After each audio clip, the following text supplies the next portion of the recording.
You're listening to the iRacers Lounge podcast, where we discuss everything iRacing in a casual setting. Enjoy.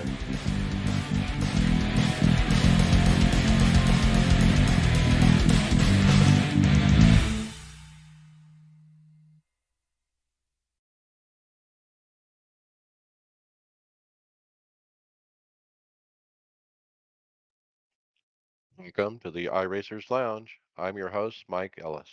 iRacers Lounge is a podcast for the iRacer where we talk all things iRacing in a casual setting. Joining me are the usual characters, Brian McCubbin. Hey everybody, how you doing today? Hey, Donnie Spiker. It's already too cold to go outside, guys. That's right, Greg Hectus.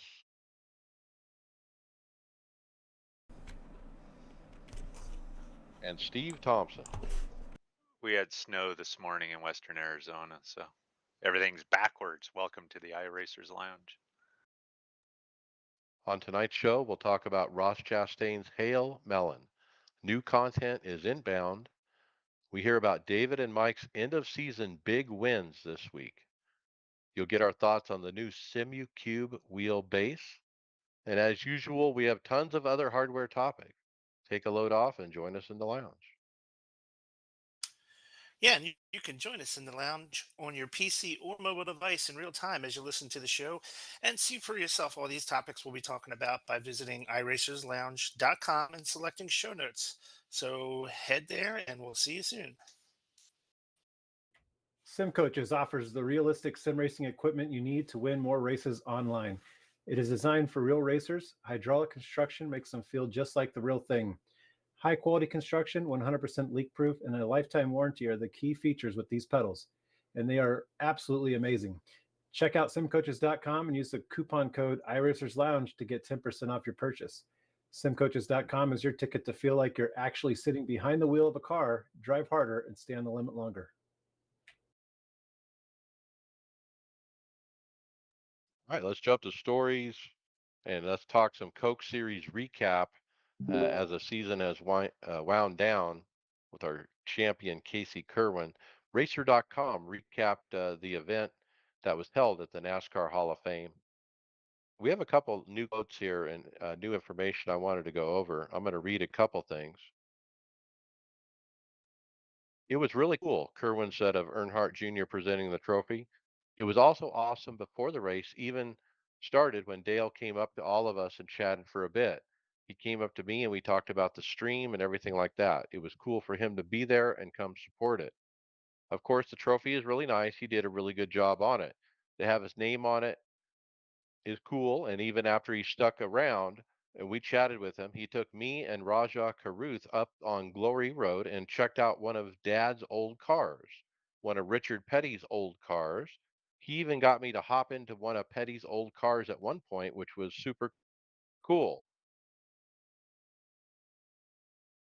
It was just cool to hang out and talk sim racing and the event and everything.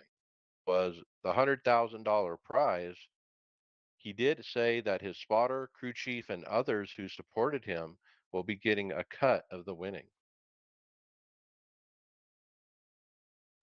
And I wonder, and that made me think, uh, um, do these drivers have an amount in place like before the season that, hey, if we win or our cut of the championship money, my spotter's getting X percentage and my crew chief's getting, Y percentage. You think that's in writing or is that just something the driver's doing after the fact, to be cool?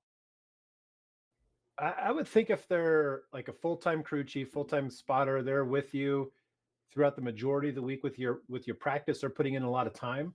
I would assume that there's some kind of percentage agreement going into it. Now, if they're signed contracts, I don't know. I wouldn't guess there would be. I mean, maybe once the first person gets burned, then there'll be contracts after that.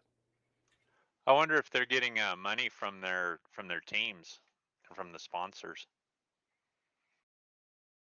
Yeah, could be. That's part of it too. There was another article as well with some more information.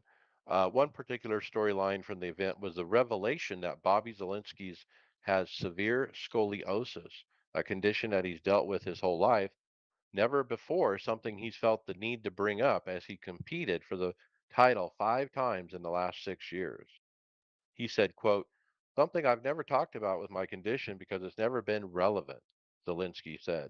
I was born with severe scoliosis, so I had surgery about 10 years ago. It was like a 200-degree curves in the spine. If I didn't get surgery, I wouldn't be able to be racing for sure.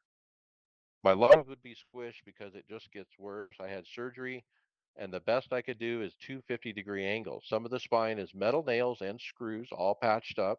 With all that considered, it's crazy that I'm doing this. I always wanted to be a NASCAR driver. It just wasn't in the cards for me. Yeah, that makes sense. I noticed something. I don't think I've ever seen him stand or walk before, but watching the show, I thought, oh, I think he's has some kind of prior medical condition, and so it makes sense. I hope he wasn't responding to anybody um, being negative or whatever, and prompting him to respond in such a way. But no, it's good. It's good that he can actually do this with that condition. Well, yeah, Donnie, I don't think you were with us when we watched it live. We had a watch party. And when they did show Bobby come out, because they had a walkthrough of the 4 guys coming out, I think all of us were surprised that he was limping and he kind of looked like he favored one side, and I think we were surprised in talking about it because of concern.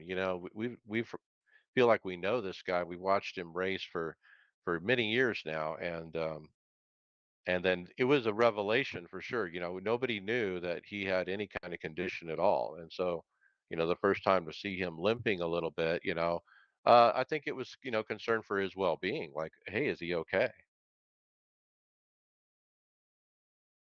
Yeah, I mean, we've seen video of him dozens of times, but it's of him sitting in his rig with, from the neck up, basically, and you can never spot something like that from that camera angle. But yeah, you're right, Mike. When we did watch that live, we thought that something didn't look quite right, and I'm glad it's not as bad as it could have been after his surgery, and I'm glad he's able to keep doing this. That kind of thing. It's kind of admirable that he didn't play that up as being some kind of a area where he might have excuses for not being as good or something like that. But he's never used that as excuse. That's why nobody's it was surprised us all when we saw something like that. It's a pretty stand up thing to do from Bobby, and it's just another reason to root for him from here on out, really. Yeah. I mean, he's as competitive as they get and one of the best in the business. So, congratulations on ultimately finishing second. And boy, what a stat to be in the championship for the 5 out of 6 times. That's pretty cool. Yeah, and don't forget he was been in the Porsche Series championships. So I mean, he's one of those guys that is up there as far as best overall all around drivers in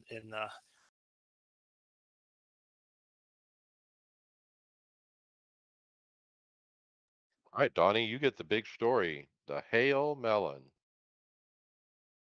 I didn't get to watch this live with you guys or on Sunday. I was at the Travis Pastrana's NRX race here in Glen Helen, and I saw a tweet or a message. I was trying to avoid everything, and I saw Greg's post that said that was amazing.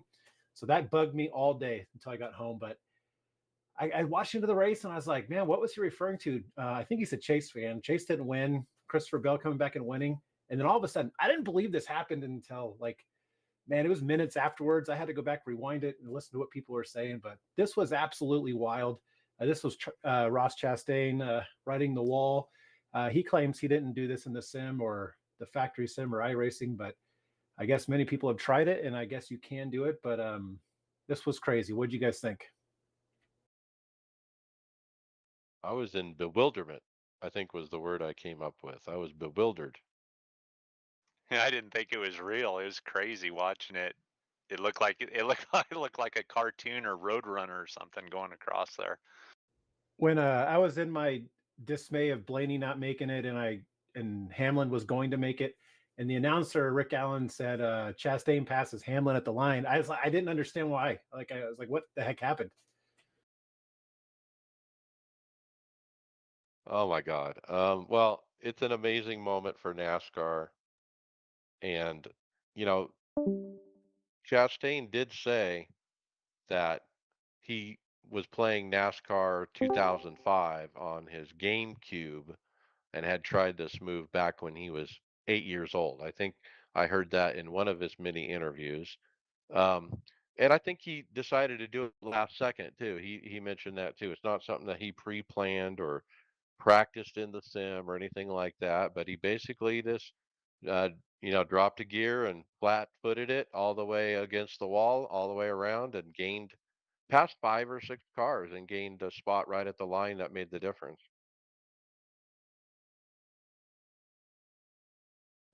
Yeah, So drop it. immediately, oh, I'm sorry, go ahead. Yeah, drop it into fifth gear like he did, and just, and I guess based on the telemetry, he didn't lift at all throughout that entire corner, and going about 60 miles an hour faster than everybody else. It just didn't look real. Even watching all the replays, even watching it today over and over, it just seemed crazy. I know on Door Bumper Clear they were talking about it, and they said that I forget the guy that Chastain trains with, running and mental and physical stress and all that. But they said that whoever trains them, they go over some like really off the wall things that can happen during the race and what they can do. And they said when he was at Indy, remember when he did the runoff and ended up out Oh front, yeah. and they said that those guys had talked about that, that is maybe something they may be able to do to try to win the race. Yeah, So I think immediately on social media, I think iRacing, everyone's thinking, oh, this is taken from the sim. This is about iRacing. iRacing social media jumped in and on some of the NASCAR posts and the replays, and it was cute. And then immediately we have people on the service reattempting the what Ross did, and it actually came out quite well and almost the perfect lap time too. It was a lap record as well. it was nice to have Steve Myers come out and say though right away that this is protestable or illegal in official racing. So that was nice. Going back to the actual thing, how awesome it was. Do you guys want to see it happen again? Or I only want this to be one and done. Let this be that spectacular moment that lives on forever, and I don't want to see it become a thing. But how do you police it? How do you write the rule? How do you not make it a gray, judgment call? That's the problem. Who knows if it would ever work again either. Yeah, it's probably got to be the right track, right circumstance. You got to need what you need to get going where you're going. But just erect a statue in the middle of 3 and 4 of Ross Chastain near the wall, and call it quits. This was, I don't know, this was crazy. If you watch this in a movie, you would call bullshit right away, maybe even walk out. You would be like, this can never happen. And sure enough. I think all of the NASCAR community, fans, drivers, everybody, officials, is kind of in a state of shock after seeing that because it's so unexpected. You expect the car to be going a certain speed in the corner at Martinsville, and you see the speed, like you said, that's 50 or 60 mile an hour faster. The mind doesn't compute. The mind doesn't compute. It like short circuited my brain. I've been watching NASCAR for 40 years or something, eh, and I've never seen anything like it. So I think a lot of people have that feeling that have been watching racing for a long time when they saw that. Well, they got so much play over it too. I mean, all they were talking about on all the sports channels, TV, Good Morning America, everywhere. So I think it's really good for the sport of NASCAR. So, kind of positive, something crazy like that happening. Bringing it back a little bit to iRacing here. So we were sitting in the stands at the rally cross event, and my son had saw this, and I told him, do not tell me anything that happened in the race. I don't even answer my questions. And we come home, and he goes upstairs, and I can hear him pounding the gears away on his rig. And he comes back down. He's like, I'm like, "Where'd you go? I thought we were gonna watch the race." And he's like, "Oh, nothing." And he kept it all the way to the end. He didn't tell me, but I guess he tried it as soon as he got home to see if it could work, and sure enough, it worked. Okay, so we were talking a little bit about what to do going forward. Now, I digress. Tuesday night in practice for Phoenix, I did some AI racing. And during the AI race, I pulled the old Hail Melon at Phoenix. And guess what? I passed about 6 cars pulling the move off by the time I got to the line. Now, was the car any good after that? Probably not. But I passed 6 cars. That was about what he did in that move. So it's doable at Phoenix, boys. Now, if you're one of the cars in front, are you willing to risk the concussion you're probably going to get by blocking just for that championship or potential race win? Hell yeah. Hell yeah.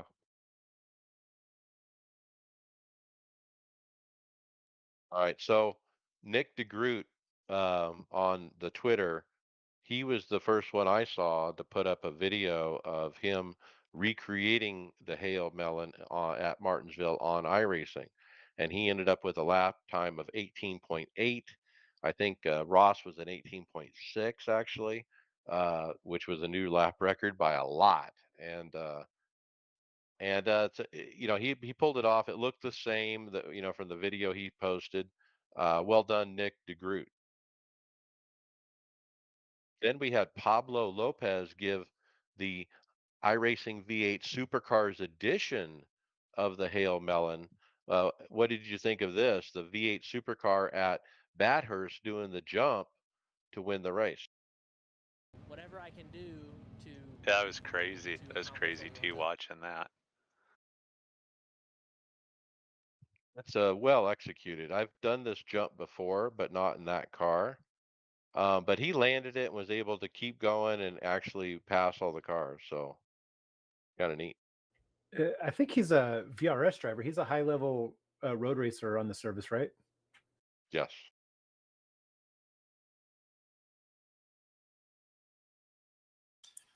Didn't they splice in the audio from the race on that? It seemed like it, right? Yeah, they Yeah. had some kind of sun in the sky they spliced in and some other stuff to make it cute. Yeah. At the beginning, it was Chastain's interview, then the jump, and then the announcing going crazy.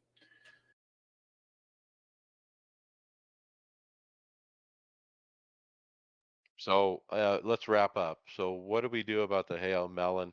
I mean, we know what happens in iRacing. Like you said, Steve Myers reminded everybody this is protestable in a race. But what does NASCAR do about it?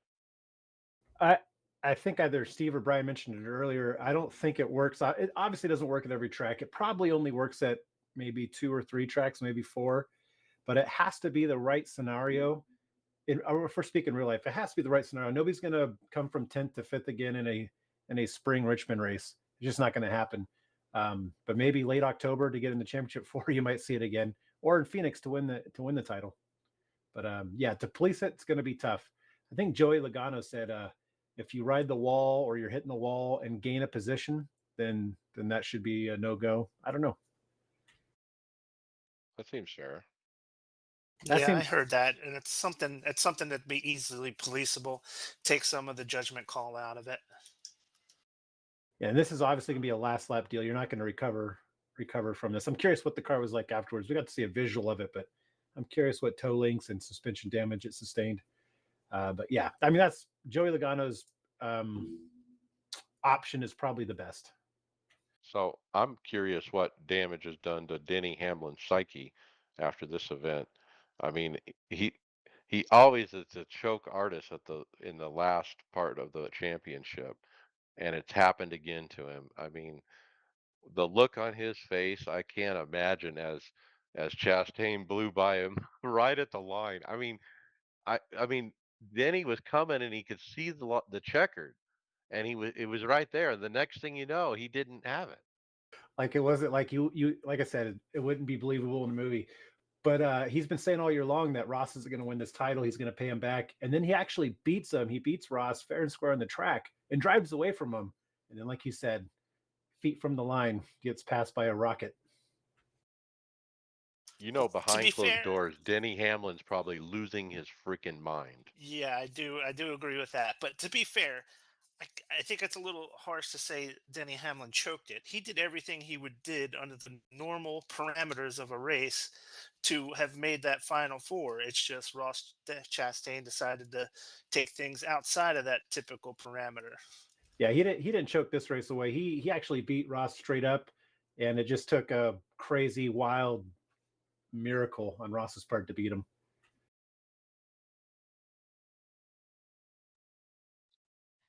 Okay, So Brian, you got the new car is the next one. yeah, so we got a new car announcement, which is really cool.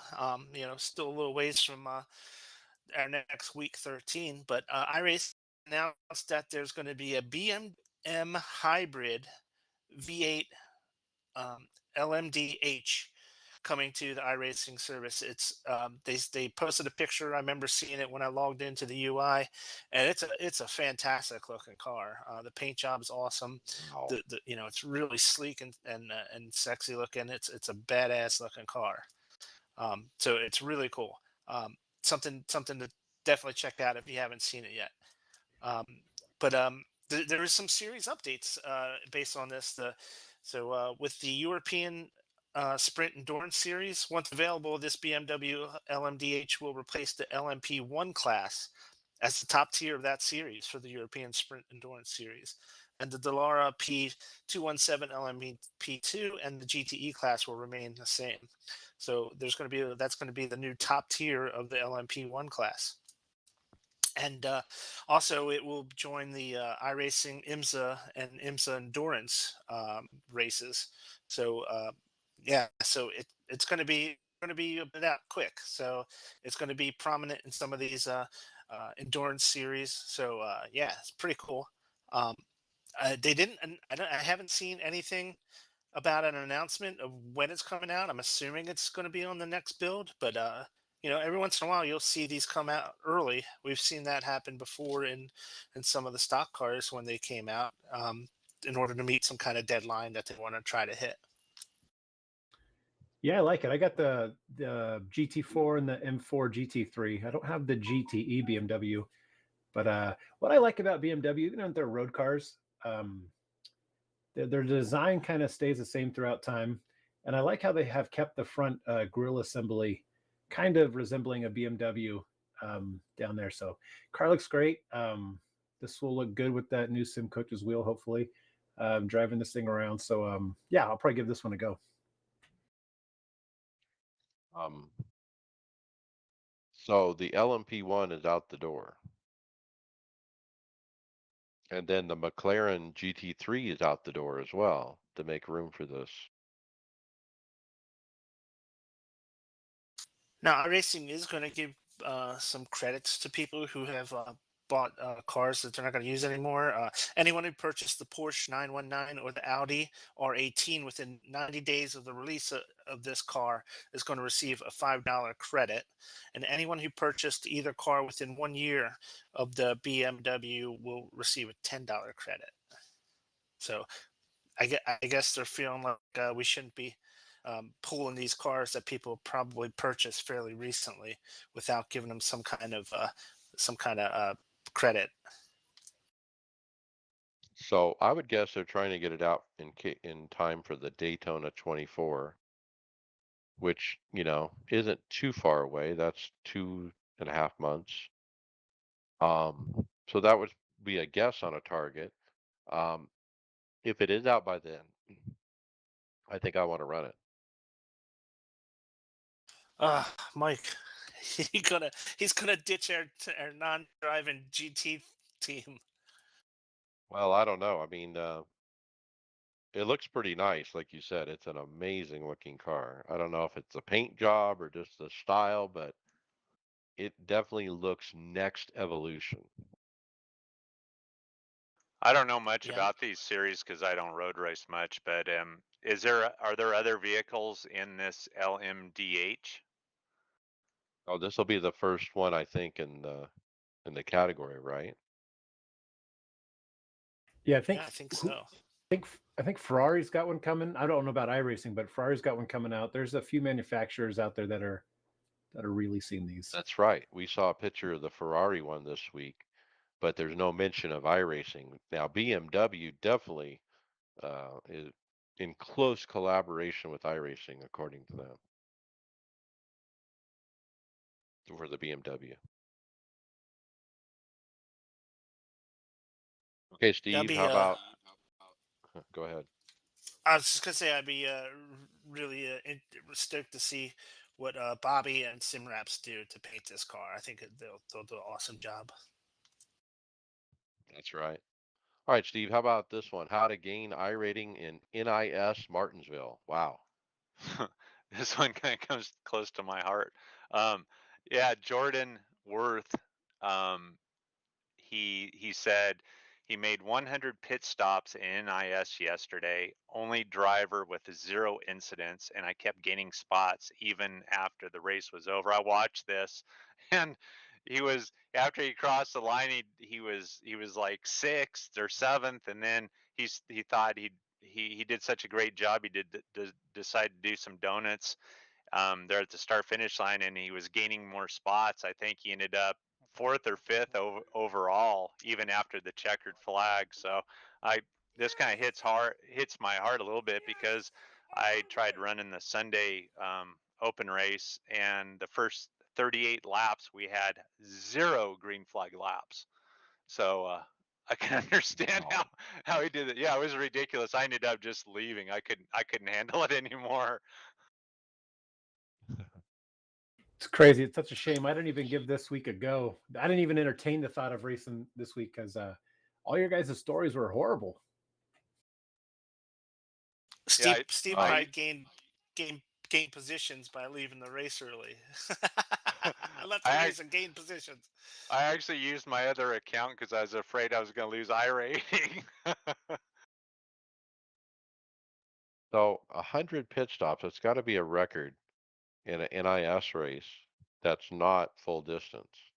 Think about that. I mean, 30. I heard 32 cautions from somebody is one split. Let's say they had 33 cautions. That means he had to pit 3 times every caution to get to 100.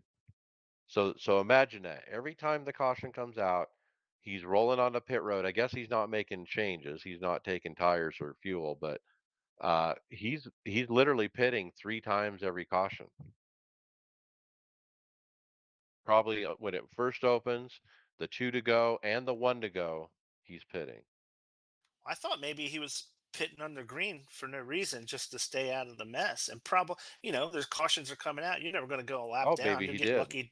You'll get lucky dogged your way back to the front of the pack pretty much every time.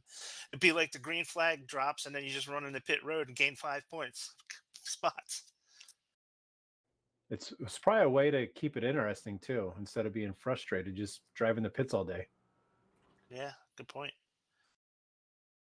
And that's a lot of laps for your I rating because that's based on turns, right? Or your safety rating.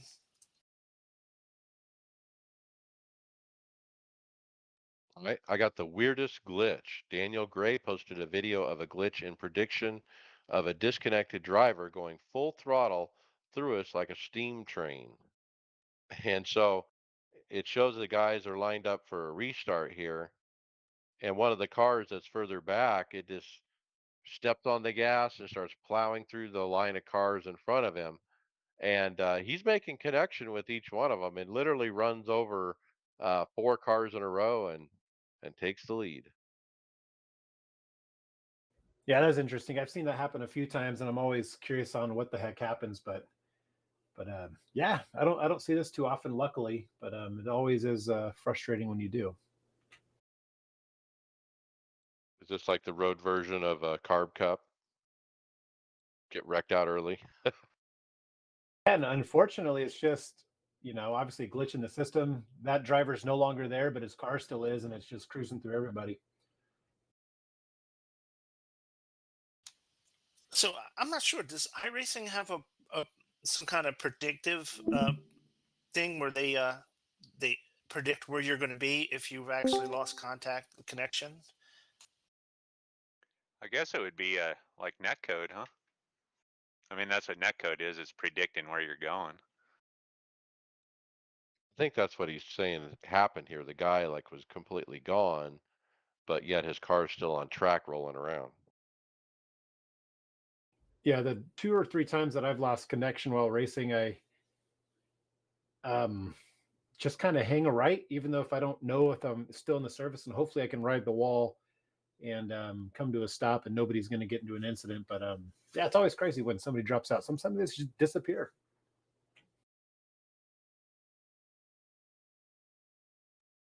Hey, how about the Super King Snake Esports Homestead eNASCAR setup, Brian? Yeah, this was actually tweeted out by Jimmy Mullins, who's Coke Series regular, and he posted his homestead eNASCAR setup. So apparently, this is and it's for free, I should say. You can probably buy them otherwise, but it's the actual his actual setup from the Homestead race for the Coke Series, and those guys do so much testing and so much put so much time into these setups. It's a setup that you is has been really well refined to what it is. Now the only thing is if your driving style is different from his, you might have struggle with it. I imagine some of the Coke drivers race a little loose to be fast, but you can follow him on his Twitter and put in his settings for his Coke Series race. Yeah, this is really cool. I screenshotted this on a rainy day. I'm going to give it a go. And like you said, Brian, we're all different. So who knows if this is going to help me out. But I want to compare it to my last set I ran there. I actually had a decent set. I ran pretty well. And I want to put this in there, run the same line, everything the same, utilizing Stint Analyzer, and see if it's any different. If it's marginally better, then I want to go through the settings and actually kind of research what they do specifically. I bet you can find it in the numbers there to your own sets and see if you can improve that way at each and every track. But it'll be interesting. I actually can't wait to try this out. Let's reverse engineer it, right? Have you tried this setup, Mike? No, I haven't. There was some kind of hubbub going on the Twitter amongst the Coke driver community, something about somebody sharing setups and people were making fun of it. And I think this was in response to that. But I kind of, I'm not quite in those circles. And so I didn't quite figure out what was going on, but I thought it was cool he posted a set. Hopefully it's legit and it's not a troll and it's not a complete I don't garbage think it's a account. troll. That would be funny. But one of the other things I was thinking is that, does this indicate he doesn't think his set's going to be usable next year as a baseline or anything like that? Does he think there's tracks are going to be different next year, or maybe the car's going to be different? So he's not worried about giving this information out. Well, I mean, how often are we using old sets? Never, even though we Never. have Yeah. on file everything. I mean, I'll go back to an old set just to see if it's happens to be better than the one I'm using currently. But you're right; it always seems to evolve. Times a year, weather, all the good stuff. Okay, Donnie, can't wait for the new restart zones. Yeah, so I watched this shameful video that was posted by Justin Mons on Twitter, and it just shows a Martinsville race. Looks like a truck race, and the leader of the race is essentially slowing down the field. And at Martinsville, it's tough. The restarts are tough in general. And he waits till maybe 50 feet before the line before he takes off. And this guy, Justin Mons, he said, can't wait for the new restart zone to take effect after a horrendous restart in the official races. And yeah, I got to agree with them. This one in the video is pretty bad. Sometimes the leader will take off right before turn 3 when the pace car ducks off, and then that's kind of rough as well. Or you're in the middle of the corner and you got to restart. So Martinsville, just in general, is a rough restart zone if you're not the leader. I mean, you're kind when you just said he slowed. I mean, he really slowed. Like he knocked her down to 25 mile an hour or something. He didn't really get an advantage from it either. No, not at all. Is that protestable if you're in that It race? is. I think it is, right? You're supposed to Yeah, maintain absolutely. maintain the yellow flag, the speed, pace car speed until you come around. you can be protested just for slowing like 5 mile an hour or so. This guy slowed way more than that, and yeah, I hope he did get protested. Yeah, What everybody was stacking up behind him. It was terrible. That's Are a there jerk move. new restart zones coming out? I mean, I hadn't heard They're anything. in. They're not in official, but they're in hosted and leak, and so They're in the AI rules too. for that, they're in AI, and the rules for that, Yeah. part of it is maintaining the speed, like it's policed by the officials during the race, unlike it is currently in official. Oh, I didn't realize that. I'm always, I've always just done, I've always done the restart zone like it was in the league races. Right. So you won't have any problem transitioning over. But, I mean, now that you're starting to run these NIS and open races, Steve, you'll see the stupidest restarts all the time on a regular basis. What's your guys' strategy for restarts? What do you guys usually do if you're the leader? Go If I'm early, the leader, especially at Phoenix. I mean, I try to anticipate. I pay speed and try to anticipate when the flag comes. I usually, if unless I'm started on the pole, then I'll kind of keep an eye out where when the flag comes out in relation to where the lead car is on the track and try to time it based on that. But I don't jump it early, like way early or anything. Oh, I did last night. I had several times I led the restart at Phoenix, and after the pace car ducks onto pit road, we're on the old backstretch. I just take off somewhere in the middle of that, and I leave them 4 or 5, 6 car lengths back. I had a huge jump. It's a huge advantage as a leader, and it's totally legal. Yeah, the last race I won, it was a truck race, I think at Atlanta or Charlotte, and I did the same thing. But recently, within the last like 6 months or so, I've been waiting to the actual zone. I don't know why. I just keep the pace up and then wait till the actual zone, pick a spot in there, and go. So maybe I'm just preparing myself mentally for the restart zone to come. That's what I'm thinking is that's That's the thing. When it comes, I'll be ready for it. I'll be ready to use the restart zone.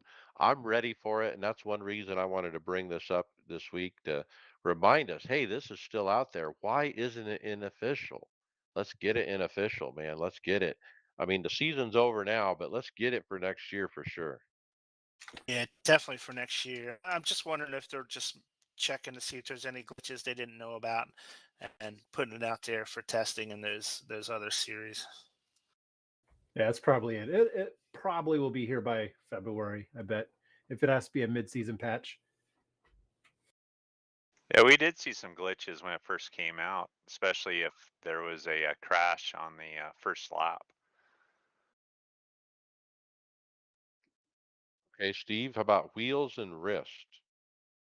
Yeah, this is a official statement from the SCRL administration after Saturday night's race at Daytona from the Stock Car Racing League. After the vicious crash at the end of the last night's race had Elisa Pelletier shaken up with a broken wheel and a wrist fracture after the retaliation from Sam Benson. The SCRL administration is still communicating with Pelletier to assess the situation, but has been checked and released from the hospital this morning. Sam Benson will be penalized with a removal from the season 3 playoffs. It was breaking news on Facebook. No pun Ouch. intended there. I'm curious what will she had. It'd be nice to know. Hey, Steve, when you had your league, did you ever think one day you'd have to be doing press release type posts to social media? No. Ours are always good stuff. Not stuff like this, no retaliation. They would have been gone. We wouldn't have put it out in the open. This is borderline like a professional press release here.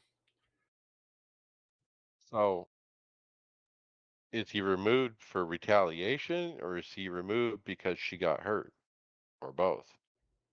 I'm assuming it was the retaliation was in such degree. Obviously, did something to her wheelbase to cause it to do that, but it probably was just not your typical retaliation. It could have been her parked there and him coming at 180 miles an hour and ramming into her or something. But it probably was something egregious. Hopefully it wasn't the new TX 128 or whatever it is. T128 wheel broke her or his wrist. All right, now that makes sense because it does say broken wheel. So what wheel would break? So, I mean, when we go sim racing, I think we all understand that, we could end up with a sprained finger, a sprained thumb, a sprained wrist, a wrist fracture. I don't know about that, but apparently. Um, but I think we all know we're using it at our own risk, right? It's like you can't, like if I got my finger caught up in the wheel because somebody ran into me, I don't know if I'm blaming the other person necessarily. I blame myself for not keeping my hands out of the stupid wheel. Not true. Just curious on what the incident was and everything. I mean, if it was just a basic, I don't know. I'd have to see the video. It'd be nice if they'd post it so we can kind of see Right. what it was like. Like if it was like she was stopped and this guy just ran into her at 200 mile an hour, that's pretty brutal. I've been hit like that before after a hosted race or something. The checkered flag's over, you pull over, and then some bonehead runs into you later. Um, and it can be shocking, but you got to be smart and not have that your hands on the wheel, kind of thing. And that Brian, you mentioned in your motion rig. I mean, when somebody does that to you in a motion rig, it can be a little jarring. Yeah, absolutely. Yeah, you get that. I mean, it doesn't have really even have to be that hard of a hit. Sometimes just getting bump draft at Talladega or Daytona, it'll shake you up a little bit. That's cool. All right, what else is cool is a special event at Mount Washington. And the first thing I want to know is why didn't I know about this event? I didn't hear about it before it happened. But iRacing did post up on the socials some video of it, including the fast time of the event by Christian Steenberg, in onboard where he did a 4:58 721. And it's out Mount Washington going up the mountain. I assume he's in a rally car, but it doesn't show. But boy, this video really gets my juices flowing again to try this track and get back out there. I mean, you can pour just tons and tons of hours of practice into trying to learn it, and you can tell this guy has because he is flat out going on it, and like one little mistake and he's in the trees. Yeah, you at the speed he's going, one little mistake and that's it. He's done. You can't save it at that speed. Yeah, Mike, it's not on the special events calendar, so that's probably why you missed it. So that's a little disappointing. If they're gonna, I don't remember them adding anything throughout the year either and updating that, but it could be on me not going to that forum and paying attention. But I just double checked the calendar from page one of that the special events calendar, and it's not on there. So I would I'm there with you. I would have jumped in something and gave this a go. Well, and that's the thing. When you're trying to be real fast like this guy is, the way you practice it is you just go up as far as you can until you do run off. And then you reset and you do it again and you do it over and over and over. And eventually you get higher and higher up the mountain without wrecking. And so that's kind of how practice rolls.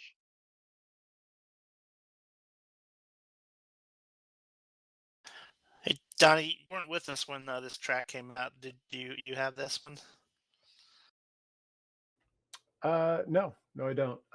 You don't have Mount Washington? No, but if I for the special event, I might have given it a go, depending on what car I wanted to try taking it up there. But it just seemed like a lot of fun. You guys talking about it when it first came out, but after that, I didn't find a real reason to want it to buy it.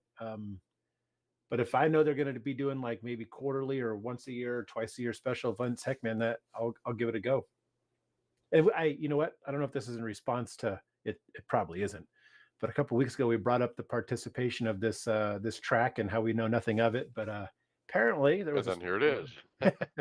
So yeah, Yeah, yeah. if you speak it here, it could happen, I guess. So this was a iRacing sponsored special event, right? It wasn't just something that someone else It doesn't say, held. so yeah, it doesn't say specifically. Yeah, I don't know if it might not have been an iRacing sponsored race. Well, it's from the iRacing Twitter account, iRacing Official, and on board with Christian as he sets a crazy fast time during the hashtag Race to the Summit special event at Mount Washington. So, I mean, that's through their account.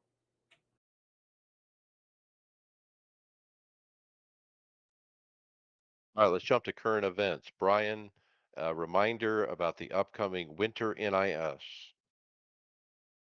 Yeah, so the winter NIS season is going to start right after the NASCAR season wraps up coming up.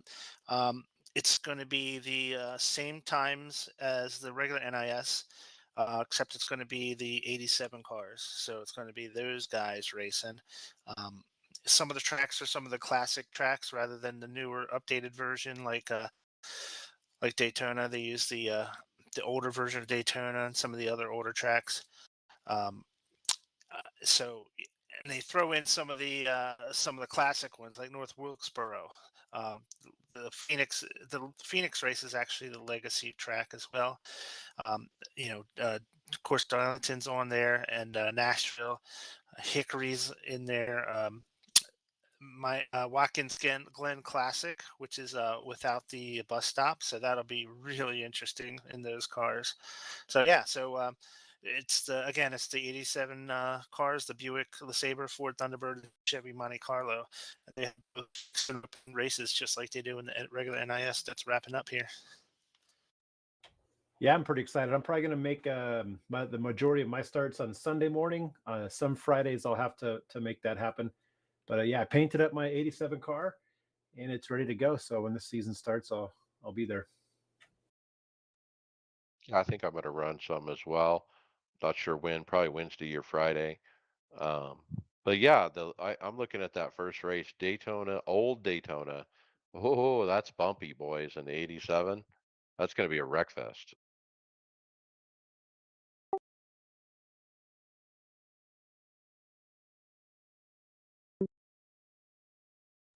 I don't know.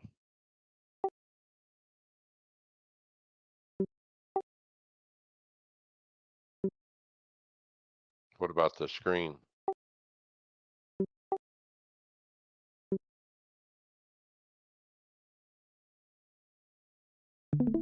Okay, how about that?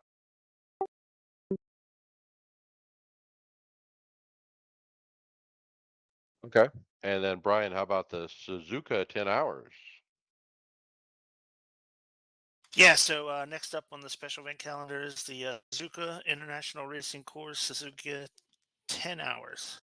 Um, It is going to be held on August 20th. Start time is 8 a.m. So there's going to be 30-minute warm-up sessions, 8.5 minute two-lap or 8-minute two-lap qualifying with dynamic weather, dynamic skies. Um, so the splits are by iRating. There is a minimum two drivers for this race, so you'll be switching back and forth with a minimum of two drivers. No DQ limit. Um, Feels the cars are the GT3s with the Audi R8, the BMW M4, the Ferrari 488, Ford GT, Lamborghini Huracan T3, the McLaren MP4, Mercedes AMG GT3, Porsche 911 GT3. And there's going to be a balance of power adjustment before the race comes out. I like it. 10 hours seems very doable. For what, two or three people? Yeah. I mean, even two is not horrendous. You're just I think marking a day off for yourself. I plan on doing the 24 this year with you guys, but I'm looking up at the incident points. So a question about that. Um, it says 40 incidents. You have a drive-through pit limit, and then every 20 after. Is that per person, or is everybody's incident points attributed to the car? car. They're all So overall, attributed to the car. Your individual incident points count towards your individual safety rating, though. So if you race with a teammate who knocks out 200 incident points, you don't get dinged if you had 0 on yours. So it's all individual for your safety rating, but the accumulation for the penalties for your whole team. I thought 40. That was awfully high. Like, how do you get to 40? yeah, just to weed out the newbies, that are in there that shouldn't be. All right, podcast housekeeping. Leave us a review of your favorite podcast platform to make it easier for more listeners to find us. Mention the podcast to your fellow drivers so they don't miss out. We do appreciate it. We are over on Discord at iRacers Lounge. Get it. If you were in there this week, you got some sneak pictures of my new hardware as it was coming in. We have a website, iRacersLounge.com. We are in regular rotation at the Performance Motorsports Network and the Sim Racing channel on Roku TV. Fantasy. Guess what? Greg Hectus wins Martinsville Fantasy. Congratulations, Greg. Yeah, nice job to Greg Frozen Cactus Hex. So good job, Greg. Nobody else from the Tifosi's in the top 15. So 21F finished second for the week, and Silver Mustang 91 finished third. Overall, in the overall series standing, Hulk continues with his lead. He's up to an exactly 100-point lead going into the last race, so he's not going to get caught in the overall league standings. Scotty Boy, who's in second, and Ray J is in third, 21F fourth, and last year's winner, Res Dog, is in fifth for the overall league series standings. As we head to the last race of the year at Phoenix International, um, Greg looks like he's going to take the team championship for Tifosi. He's in 11th overall, so Greg's going to take that one home. Tony Groves had a down year by his standards, quite a bit. So yeah, congratulations to Greg. He much led the way for Team Tifosi and led the week. And you think you can call the championship this week, Brian, for Louder Racing? Well, I mean, unless he puts in picks, I guess he could lose. But, considering most races are won by in the 200-point range, and he's got a 100-point lead, I don't think anybody's going to catch him. So I'm pretty sure he's going to win. It's just a matter of time. All right. Well, we'll announce the winner next week's show. Winner's going to get a trophy. It's going to be cool too.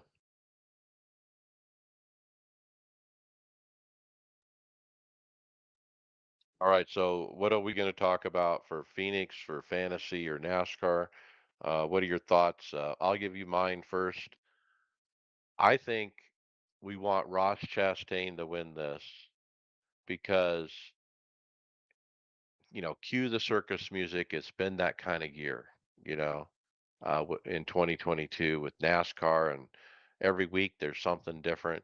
Why not? Let's have him win it after, the crazy move that got him into the Final Four.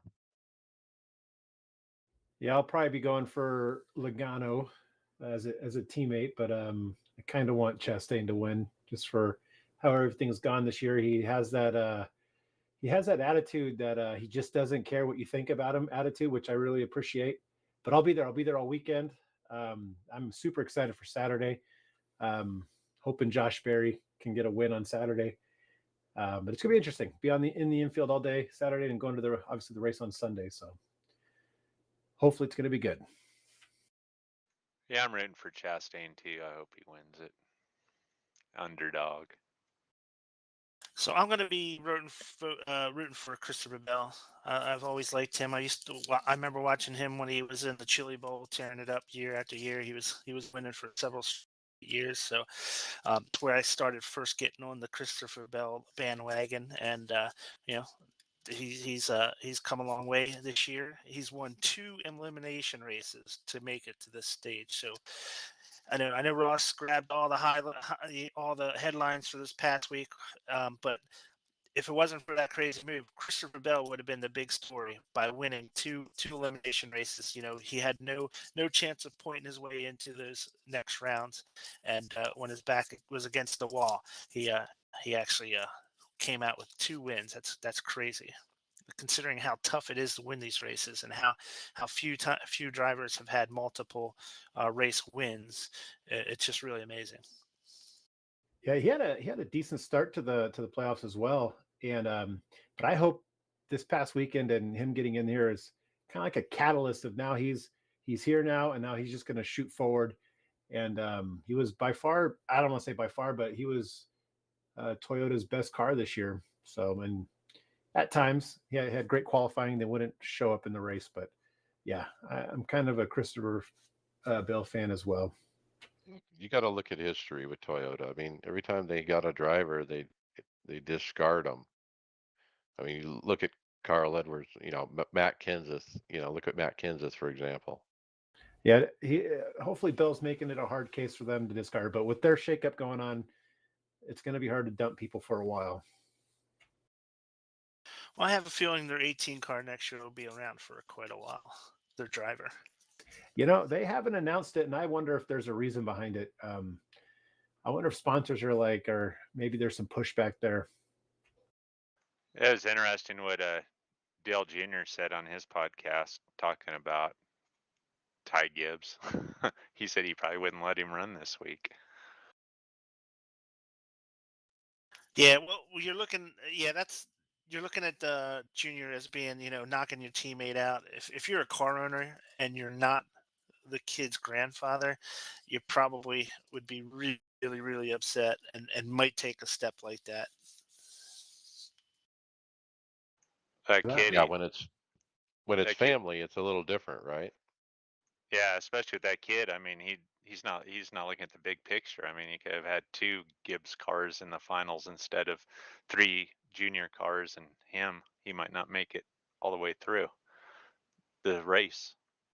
You know, I worried about him throughout the career so far. Then when he was on Dale Jr. show earlier this show, I was like, oh, I actually gained some respect listening to his story. But after Saturday, man, then I got to see something in him that it's like he doesn't understand reality. I don't think he has a full concept of the real world in essence. But yeah, before Sunday, Saturday was crazy. Like I couldn't believe what I saw Saturday. Never seen a teammate dump another teammate in that fashion like that. It was just out of control. Did you see Austin Hill smack Myatt Snyder? Yeah, That was a that pretty good was. shot. They keep saying there's going to be like criminal charges and whatnot for because how hard he hit him, but that was crazy. Well, I don't want to stick up for Ty Gibbs, but how many teenagers do you know that, have it all together kind of thing? I mean, when you're 19 in 2022, I'm not making excuses for these kids, but they don't have a lot of common sense. They don't have the big picture yet. You know, I think Ty, like you said, he doesn't have a big picture concept of it. All he's thinking is, man, me and him have been hitting each other, 4 or 5 times. He's not finishing this race, and that he got that in his head, and that he thought that was the right thing to do, and you could tell by the way he acted after the race. He wasn't upset about what he did. He was happy that he won the race. And that I don't know. There's some common sense there and some good judgment that he doesn't have. I don't know. Very strange. I have a coworker. He has a 17-year-old son who's rated very highly in the baseball prospect world, and he's most likely going to go first round next year. And he's already committed to college. And I've known him since he was 11 or 12. And just being around that kid and the maturity level it takes to be that successful at something at that age is impressive. So I always thought that about Ty. Like, but now seeing it, Saturday was just kind of a weird turning point for me. Listening to his interview, like he had no remorse. Like I don't even think he gave two shits at what he did. and it's just wild. Yeah. So Grandpa's boot camp. This is how I would do it if I was Joe. Uh, Ty, you're going back to the Xfinity series until you learn some manners. And I'm going to go hire Greg Biffle or somebody to run this car for a year. Yeah, and it's got to be sponsor problems too if that happens. I mean, they're like, we need you to get back to the Xfinity series, build the sponsor relationship back up, and maybe win a championship and mature a little bit, and then come on up, because they should have announced it by now that he's in the 18, who his sponsors are. It's just crazy that it hasn't happened yet. I think they should send him back to the truck series. He'd never run the trucks. That'd be a good experience for him. I want to root for him. I think he's a hell of a driver, but I do man, too. I don't mind rooting for him sometimes. I mean, this week was a little disappointing, um, and he's and not only the maturity, but he's kind of been silver spoon the whole way. I'm not trying to use that as a as a slight against his talent, because I think he's very talented. Um, but the silver spoon part that I mean is just that he hasn't really had to struggle to get where he's at. If he was fat, if he was good enough, he was going to move. If he was good enough, he was going to advance, and he's been doing that. And there was no way he was going to struggle to get to that point. It was just going to be a matter of whether he had the talent, not necessarily the uh, the um, the hardship to get to that point. You know what I mean? I don't know if that makes sense. Yeah, he's always had a good team coming up. He's always had a family Yeah, car, you know, yeah. I'm in handy stuff. curious where if Monster sticks around. I understand why they sponsor Riley Hurst. They probably have some kind of deal with all the gas stations they have in Nevada, the Terribles. We have some out here in California now, and I think you guys have them in Arizona. But I'm curious if they stick with him going forward. I know they got Deegan through her dad's relationship with Monster from all those years. So I'm curious if Monster is one of the big holdups and they're saying no.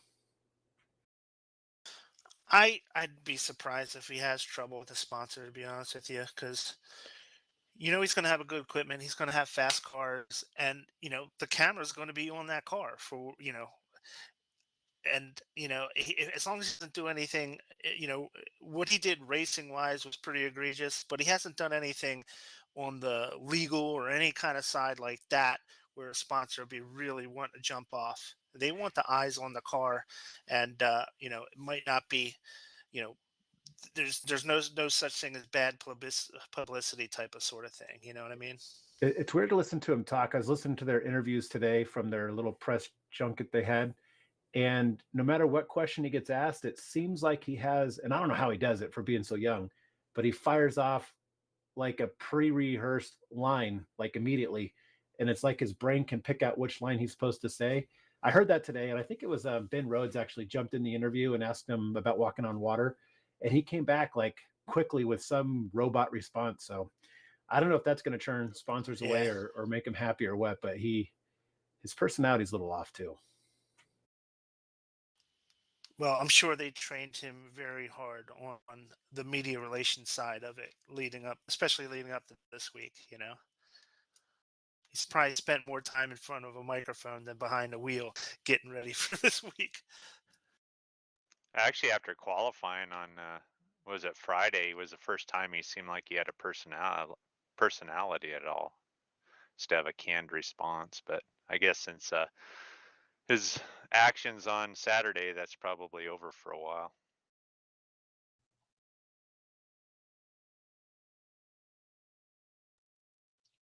We're software brought to you by Supreme 3D Printing. Are you looking for that next sim rig upgrade, or maybe your man cave needs a little more style? Or is your wife wanting to redecorate your home? Well, we here at Supreme 3D Printing have you covered. We create and print tons of different and useful items that are sure to fit everyone's style and budget. If you don't see what you're needing, feel free to contact us for your needed item. They're on Etsy at Supreme 3D Printing. All right, Steve, how about the Grid Porsche 911 GT3 Cup Dash review? Yeah, I just went over this real quick, but it's a it's a really nice dash, a nice addition. It's too Well, much. It's too Yeah, big. it's going to match the Porsche wheel they have, right? That is $2,500.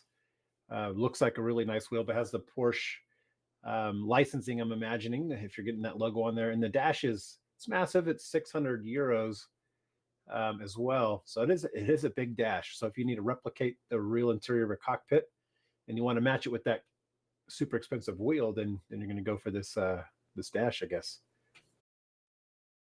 Well, Will Ford, I mean, it works on his setup. Why? Because he's got these huge, huge, huge screens, and it works well for his setup. You know, he's like the perfect candidate for this. But for somebody like me on 27-inch triples, this is blocking the main part of your view. I mean, you won't be able to see the hood of the car with this thing mounted on your wheelbase.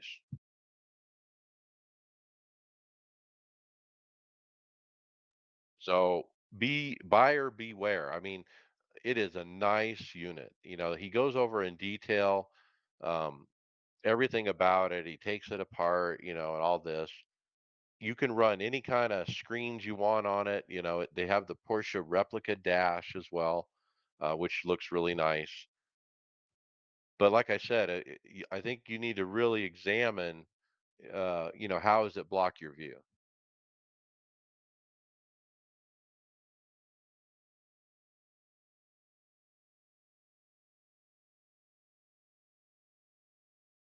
Okay, let's Did they move get on into to, they get into yeah, price go on ahead.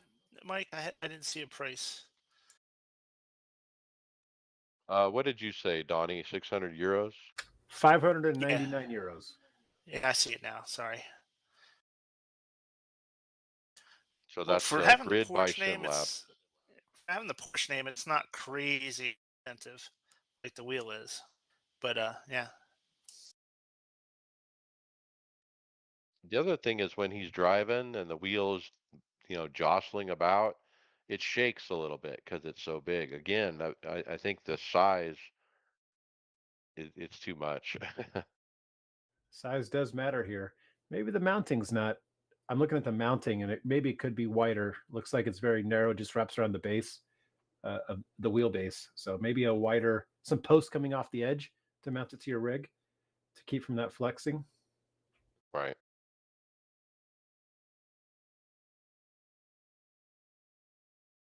Okay, Steve, how about the new product, a Sim Racing Studio Hurricane Pro?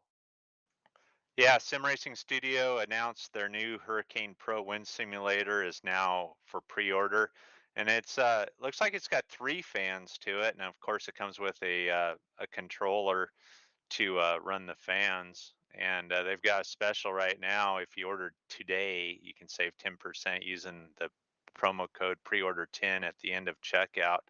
And the estimated shipping on these are in December of 2022. Looks like a nice system. I've used Sim Racing Studio, some of their stuff. I've got their seat kit, which I actually pulled the vibrating pucks out and put them in my G5 seat. But I use their software, the sim racing software, and I don't know, everything they put out seems like it's pretty good quality. Um, Yours has two fans, right, Mike? Yeah, I do too. Yeah. And do you like it? Is it, I mean, does it give you realization when you're driving the car, or do you use it just mostly for cooling? You know, even though I have it as close to my face as you can, it doesn't really work for cooling. It is moving the air about a little bit, but I don't know if it's cooling me. But it's more of an immersion thing of the sound of the wind, of the as you're going faster, the volume increases. So it's sound. It is the pressure against because the wind is kind of moving in front of your face. And so I do like it. I certainly like it where I would rather have it than not have it. Do you use it just in the open wheel cars, or do you use it in NASCAR also? No, all the cars. It doesn't matter which car. Does it matter if it's like a NASCAR? Is the wind blowing different, or does it blow the same and all the cars the same? It's pretty much the same. But, you know, even if imagine going around Dover in a NASCAR, there's a lot of wind buffeting through that window and the window net. And that's kind of the sound, that sound mixing with, remember, I'm running really high SPL volumes. Uh, Steve and we did a measurement the other night. What did I say? 105 decibel, 112. It was peaking at maybe. And so I'm running some serious volume in this room with the speakers, and so that sound mixed in with that is what I'm getting. I really like. If you're qualifying at Daytona, if you stick your finger out the window, do you go faster? Little downforce. $309 for this Pro kit. So yeah, if you just want plug and play, they have these neat GoPro 360 sticky mounts you can add. So check it out. Well, I think Steve, you better take this one since you actually have the card. The 4090 heating issue may be solved. Yeah, they're actually putting it back onto the whoever made the cables for NVIDIA and the other manufacturers of the 4090 cables.